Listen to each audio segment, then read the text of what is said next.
Welcome to Furniture Industry News for September 1st, 2023. We're here to keep you up to date on the latest news surrounding the ever-evolving furniture industry. In today's episode, we'll cover the high percentage of U.S. consumers living paycheck to paycheck, the continuous contraction of the U.S. manufacturing sector, and concerns about lower holiday spending and consumer cutbacks in response to inflation.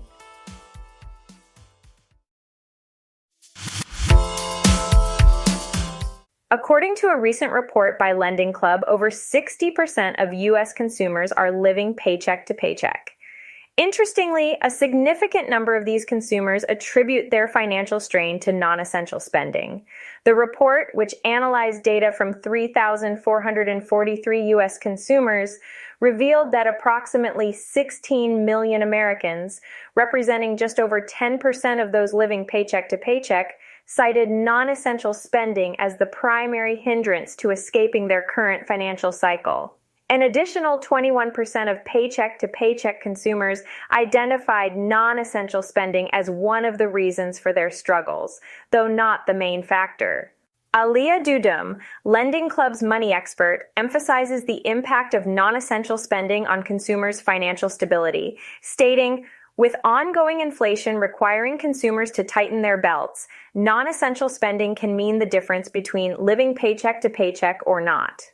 The report also found that approximately 6% of the U.S. adult population can be classified as discretional paycheck-to-paycheck consumers, whose financial lifestyle is primarily influenced by non-essential spending. Additionally, 13% of consumers live on a tight budget partly due to non-essential spending. Although non-essential spending affects consumers across various generations, younger consumers appear to be more impacted.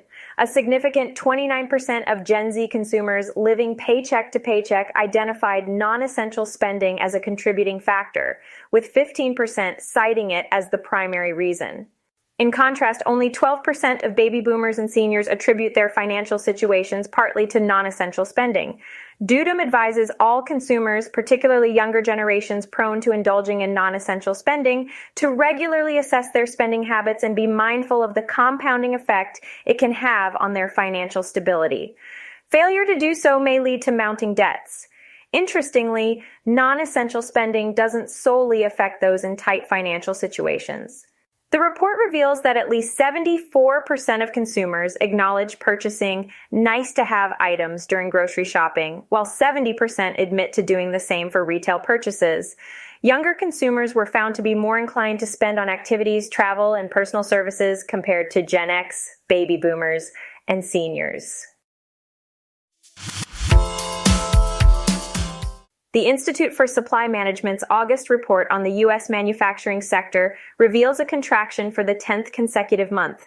However, the rate of contraction slowed by 1.2% compared to July, indicating a slight improvement. Despite this, the sector still remains in a better position than its lowest point in May 2020.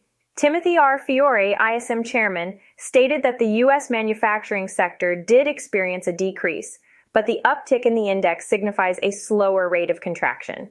He mentioned that while new orders shrank at a slightly faster rate and new export orders continued to contract with minimal signs of improvement, the order backlog improved for the third consecutive month, albeit at low levels.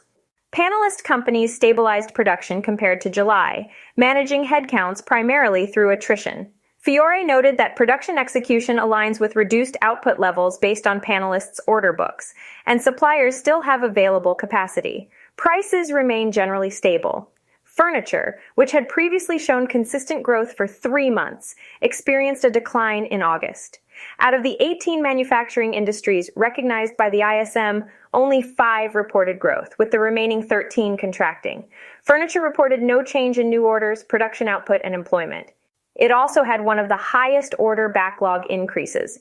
In summary, while the U.S. manufacturing sector continues to contract, the rate of contraction has slowed.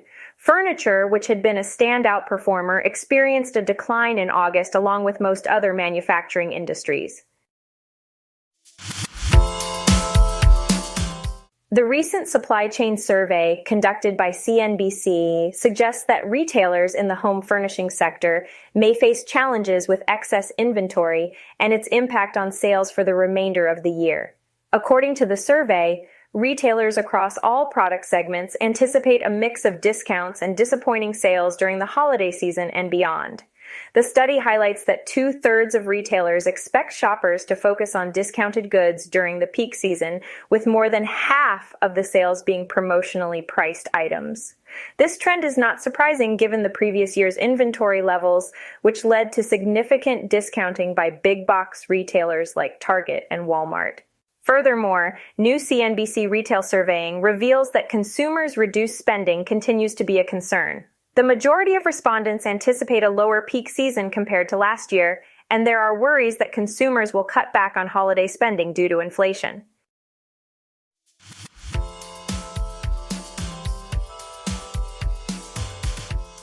Stay tuned to furniture industry news from FurniturePodcast.com to stay informed on the latest updates in the furniture industry, and make sure to subscribe for future episodes.